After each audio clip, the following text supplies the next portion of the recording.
आज काउंट नहीं हो पाएगा, नो प्रॉब्लम ना, we can compensate in the next class, कल हमारी क्लास है, देखते हैं। So quadratic equations a very easy topic, साथ ही साथ कहीं ना कहीं क्लास 7-8 से ही आप इसके साथ डील करते आए हो। क्लास 8 में मिडिल टर्म स्प्लिट करना कहीं ना कहीं सीख जाते हैं अच्छे से। क्लास 9th में भी बहुत ज्यादा क्वाड्रेटिक सुनते रहते हैं, और अभी पॉलिनोमियल चैप्टर में भी फिर क्वाड्रेटिक आया ही था। तो अब यहाँ पे हम उसको एकदम डिटेल में पढ़ने वाले हैं, ठीक है। तो क्वाड्रेटिक इक्वेशन शुरू करने से पहले हमें पता होना चाहिए कि क्वाड्रेटिक पॉलिनोमियल क्या है। अब ये क्वाड्रेटिक पॉलिनोमियल हमने चैप्टर नंबर 2 में पढ़ा हुआ है।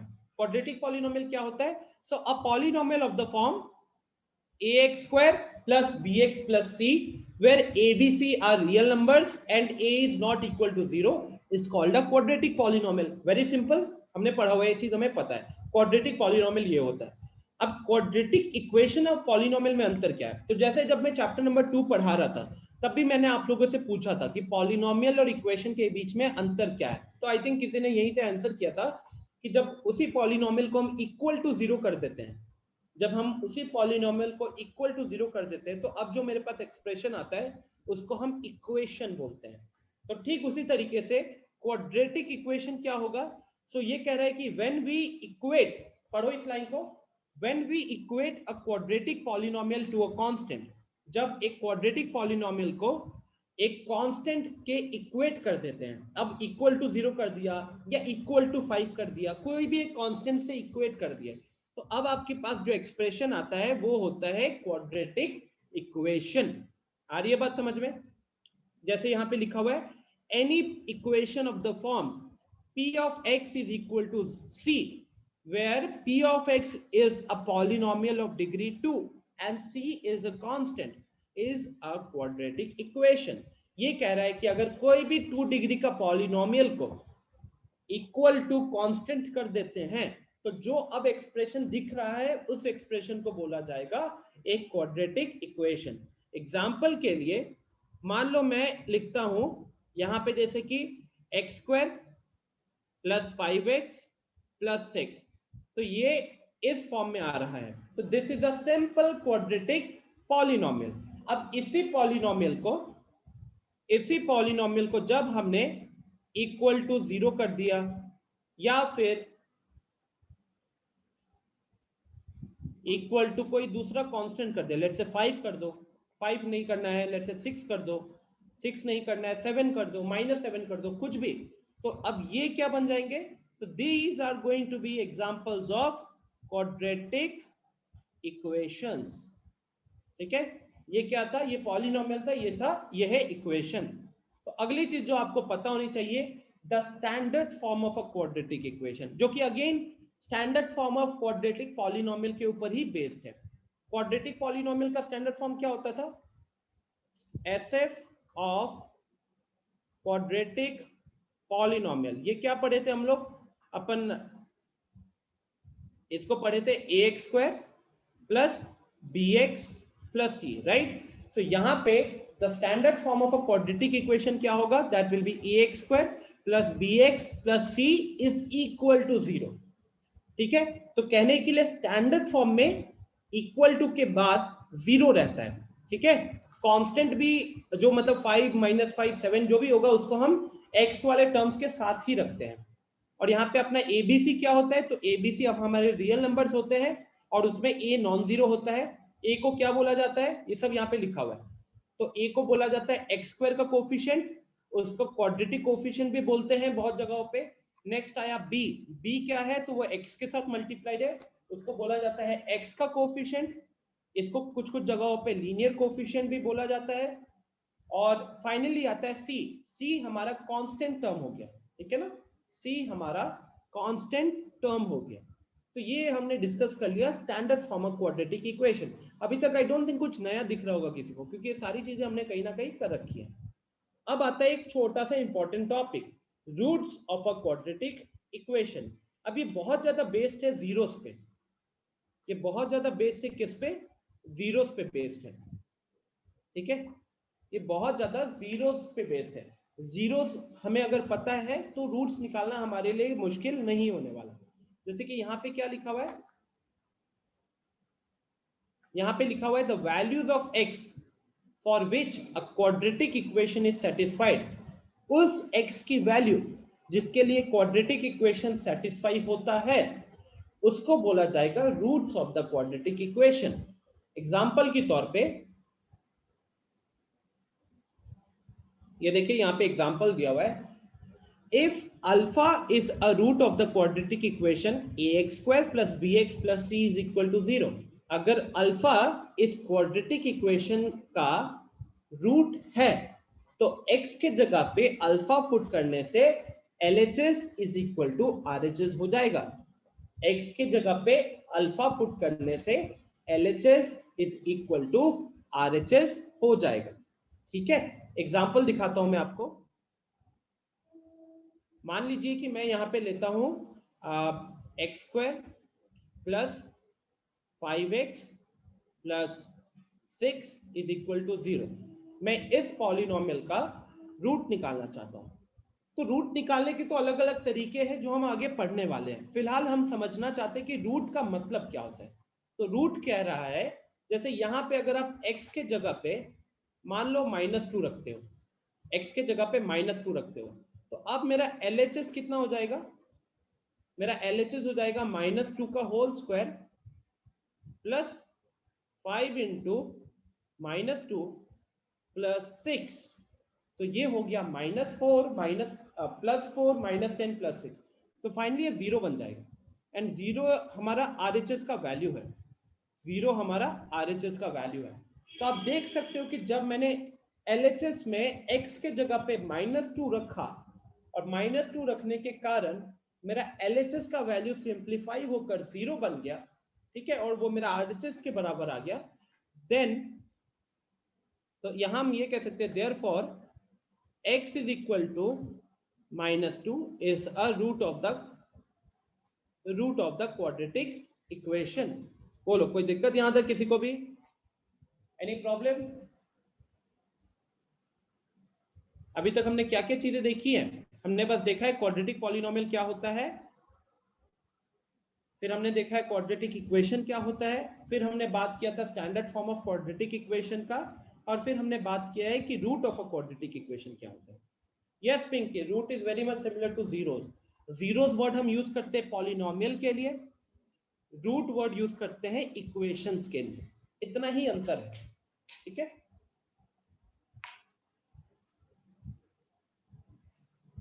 सो इसी को थोड़ा सा और आगे बढ़ते हैं। Consider the graph of a quadratic equation x square -4 is equal to 0। तो ये x square -4 is equal to 0 का ग्राफ बनाया गया है। अब ये ग्राफ देखो कहां कहां पे कट कर रहा है। तो एक ये पॉइंट पे कट कर रहा है विच इज -2, यहाँ पे -2 है, और एक यहाँ पे कट कर रहा है विच इज +2। तो फाइनली ग्राफिकली अगर आपको याद होगा, मैंने पॉलिनोमियल्स में भी बताया था, तो यहाँ पे ग्राफिकली अगर हमको रूट का मतलब समझना है तो वही हो गया कि ग्राफ कहाँ कहाँ पे कट कर रहा है एक्स एक्सिस को, वही उसके रूट्स हो जाएंगे। आप यहाँ पे चेक कर सकते हो। For x is equal to -2, अगर हम LHS को देखें तो मेरा इक्वेशन है x स्क्वायर -4, ठीक है। तो अब x के जगह पे तो -2 जाएगा, तो ये -2 का होल स्क्वायर -4 होगा। तो ये कितना हो गया? ये हो गया 4 - 4 is equal to 0 which is equal to RHS। तो यहां से हमको एक रूट मिल गया। सिमिलरली जब हम x के जगह पे अब 2 रखेंगे और अब अगर हम LHS को कैलकुलेट करें तो अब मेरा LHS क्या आएगा? वो आएगा 2 का स्क्वायर -4। तो ये अगेन कितना हो रहा है? 4 - 4 which is equal to 0 which is your RHS। तो आप देख सकते हो कि x के जगह पे 2 रखने पे या फिर -2 रखने पे वो इक्वेशन सेटिस्फाई हो रहा है, और अगर वो इक्वेशन सेटिस्फाई हो रहा है तो therefore 2, -2 are roots of the equation. They are called as roots of the quadratic equation. Am I clear?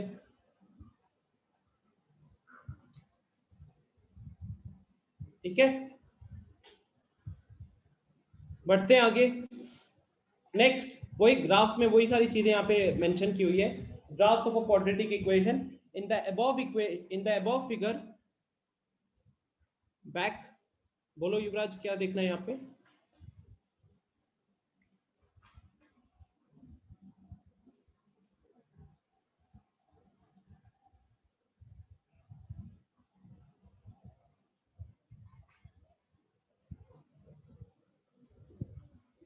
Done, okay. Next, यहाँ पे वही सारी चीजें लिखी हुई है, मतलब ऊपर में graph of a quadratic equation in the above figure -2 and 2 are the roots of the quadratic equation x² - 4 is equal to 0। तो -2 और 2 दोनों के दोनों क्या होंगे? उस क्वाड्रेटिक इक्वेशन के रूट्स होंगे। ठीक है, तो आई थिंक अभी तक हमने जितनी भी चीजें की है वो कंप्लीटली पॉलिनोमियल के ऊपर ही बेस्ड है, कुछ भी नया अभी तक नहीं देखने को मिला है, सबका सब एक तरीके का रिवीजन हुआ है। अब यहां से कह सकते हो थोड़ा सा नया शुरू हो रहा है। ठीक है, पहला क्या कह रहा है? If the graph of the quadratic polynomial cuts the x axis at two distinct points, अगर उस क्वाड्रेटिक पॉलिनोमियल के ग्राफ दो अलग अलग पॉइंट पे कट करते हैं तो आप वहां पे बोलते हो कि उस पॉलिनोमियल के रियल एंड डिस्टिंक्ट रूट्स हैं। रियल एंड डिस्टिंक्ट, डिस्टिंक्ट का मतलब अलग अलग। ठीक है, next, if the graph of the polynomial, देखो यहाँ पे क्या है, टू डिस्टिंक्ट पॉइंट्स पे कट करेगा तो उस केस में आप बोलोगे कि उसके जो रूट्स हैं वो रियल एंड डिस्टिंक्ट है। अगर वो खाली एक्स एक्सिस को टच कर रहा है, सिर्फ एक्स एक्सिस को टच कर रहा है, ये कुछ ऐसा वाला केस के बारे में बात हो रही है जहां पे ये हमारा मान लो एक्स एक्सिस है और वो सिर्फ यहाँ पे टच करके इस तरीके से घूम गया, तो ये सिनेरियो की बात कर रहे हैं। ऐसे केस में क्या होता है, हम बोलते हैं कि it has real and equal roots, it has real and equal roots. And last, जब वो बिल्कुल टच नहीं कर रहा, तो फाइनली आप देखोगे तो एक सिनेरियो जहां पे बिल्कुल टच नहीं कर रहा, एक सिनेरियो होता है जहां पे सिर्फ टच करके घूम गया, और तीसरा केस होता है जहां पे वो कट करके निकल रहा है। तो कट करके निकलने के लिए क्या होता है कि जब वो कट कर रहा है, एक सिनेरियो अगर हम बात करें अच्छे से,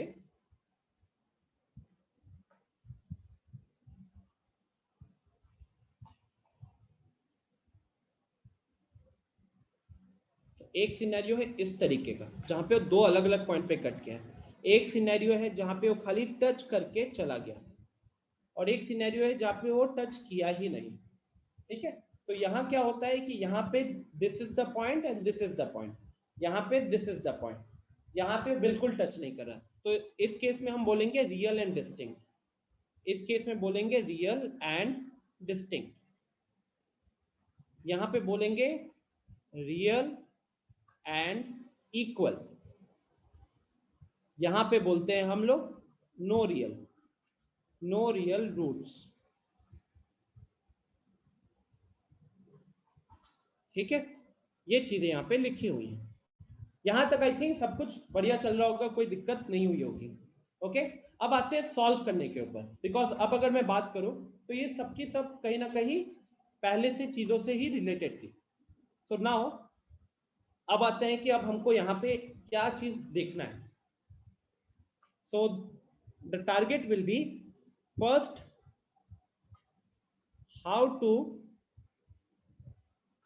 how to solve a quadratic equation, how to solve a quadratic equation algebraically। जैसे हमने लास्ट चैप्टर में क्या देखा था, हमने लास्ट चैप्टर में देखा था कि एक लीनियर इक्वेशन को ग्राफिकली कैसे सॉल्व करते, एल्जेब्रिकली कैसे सॉल्व करते। ठीक उसी तरीके से यहां पे भी आपको देखने को मिलेगा कि एक क्वाड्रेटिक इक्वेशन को एल्जेब्रिकली कैसे सॉल्व करते हैं। तो यहाँ पे तीन मेथड्स है, पहला है middle term factorisation, middle term splitting बोल लो,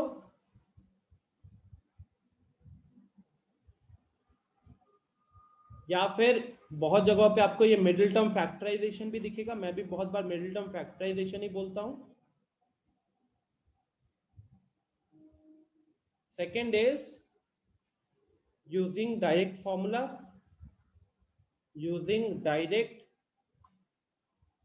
फॉर्मूला, इस फॉर्मूला को Shridhar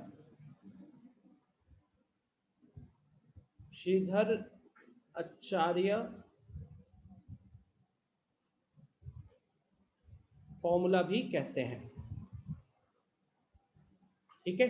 and third one is using completing the squares, using completing the squares, ठीक है। ये वाला थोड़ा सा कह सकते हो, ये वाला थोड़ा सा डिफिकल्ट है।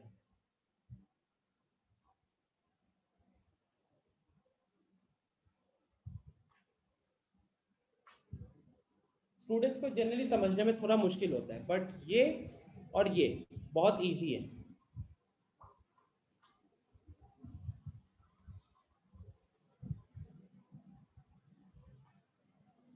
ओके, कोई दिक्कत यहां तक?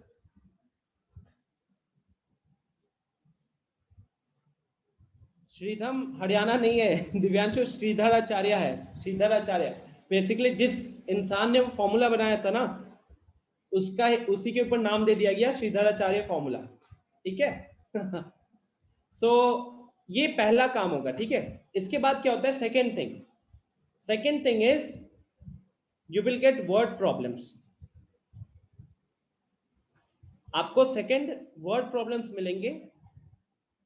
तो वर्ड प्रॉब्लम्स में क्या करना होता है, वर्ड प्रॉब्लम्स में पहले तो make equations by reading the make equations by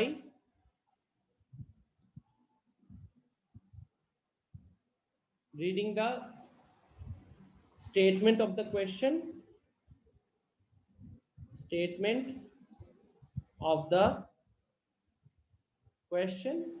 तो यहां पे गाइस आप क्या करोगे, आप क्वेश्चन का स्टेटमेंट पढ़ के इक्वेशन बनाओगे, जैसे अपन लीनियर इक्वेशन में करते थे। एंड सेकेंड, सॉल्व बाय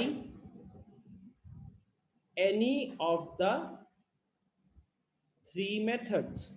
ऊपर जो तीन मेथड्स हमने लिखे ना, एक कौन सा लिखा, एक लिखा हमने मिडिल टर्म फैक्टराइजेशन, एक लिखा डायरेक्ट फॉर्मूला श्रीधराचार्य फॉर्मूला, तीसरा बोला कंप्लीटिंग द स्क्वायर। अच्छा, डायरेक्ट फॉर्मूला ना कहीं कहीं पे आपको ये लिखा हुआ सुनने को मिलेगा क्वाड्रेटिक फॉर्मूला, कहीं कहीं पे ये क्वाड्रेटिक फॉर्मूला भी लिखा हुआ मिलेगा, क्वाड्रेटिक फॉर्मूला,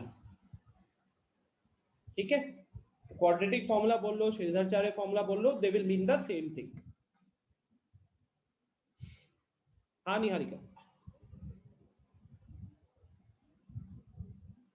बिल्कुल आते हैं युवराज। जो ज्यादा नंबर के क्वेश्चन होते हैं ना, जो 4 नंबर के क्वेश्चन होंगे, वो वर्ड प्रॉब्लम्स ही रहते हैं।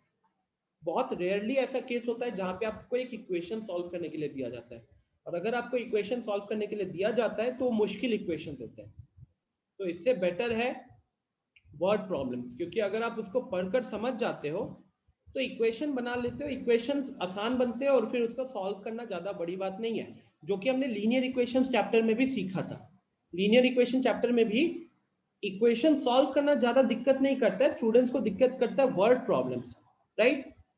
वर्ड प्रॉब्लम निहारिका ज्यादा जरूरी है, क्योंकि कहीं ना कहीं वो आपको एक रियल लाइफ सिचुएशन के साथ रिलेट करते हैं ना, एक रियल लाइफ सिचुएशन के बारे में बोल रहे हैं, आप उस सिचुएशन के बेसिस पे एक इक्वेशन बना रहे हो और उस इक्वेशन को फिर सॉल्व कर रहे हो।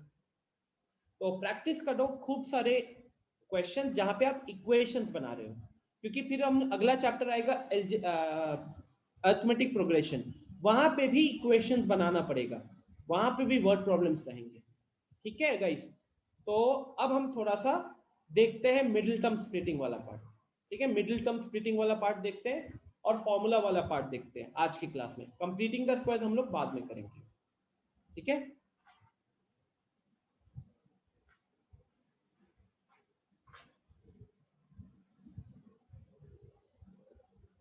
अच्छा गाइस, एक मिनट, मेरे पास पासवर्ड आ गया,